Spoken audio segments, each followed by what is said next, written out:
میرے عزیز بھائیوں، عمر بن عبدالعزیز رحمۃ اللہ تعالیٰ علیہ کے بارے میں تو آپ نے سنا ہی ہوگا۔ ہر مسلمان کی زبان پر ان کے ترانے ہیں۔ ہر مسلمان ان کو عدل و انصاف کے نام سے یاد کرتا ہے، جنہوں نے خلیفہ بننے کے بعد اپنی بیوی کے گلے کا ہار بھی اتروا کر بیت المال میں جمع کروا دیا تھا۔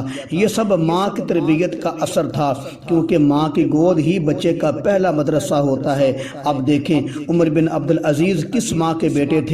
اب میں آپ کو بتاتا ہوں عمر بن عبدالعزیز کیسے بنے۔ توجہ فرمائیں، حضرت عمر بن خطاب رضی اللہ تعالی عنہ جو صحابی رسول ہیں، ایک مرتبہ اپنے غلام اسلم کے ساتھ رات کو مدینے کی گلیوں کا گشت کر رہے تھے، جب ایک مکان کے پاس سے گزرے جس کے اندر سے یہ آواز آ رہی تھی۔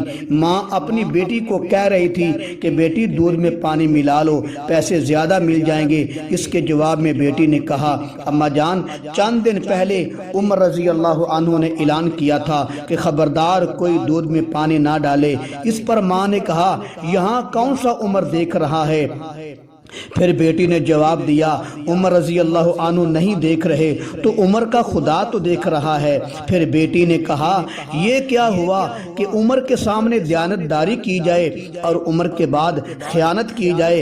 اصل میں یہ سب عمر رضی اللہ عنہ کی عدل والی حکومت کا نتیجہ تھا۔ جب بادشاہوں کی نیت اچھی ہوتی ہے تو رعایا کی نیت بھی اچھی ہوتی ہے۔ جب بادشاہوں کی نیت پھٹک جاتی ہے تو باغوں کے پھلوں سے بھی رس ختم ہو جاتے ہیں۔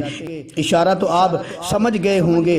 بہرحال عمر رضی اللہ عنہ اس بچی کی بات سن کر بہت خوش ہوئے، اس دروازے کو نشان لگا کر چلے گئے۔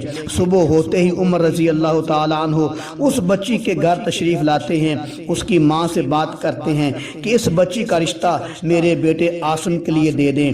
یہ سن کر ماں بہت حیران ہوتی ہے کہ ہم غریبوں کے نصیب کہاں۔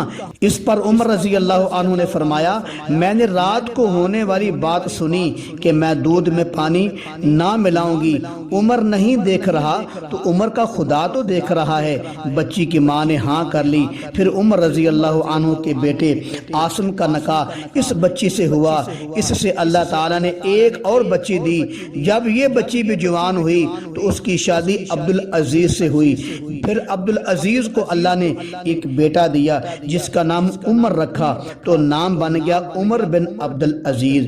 پھر یہی وہ عمر بن عبدالعزیز ہے جس کے کارناموں کو دنیا ساری جانتی ہے۔ یہ سب ماں کی گود کا اثر تھا۔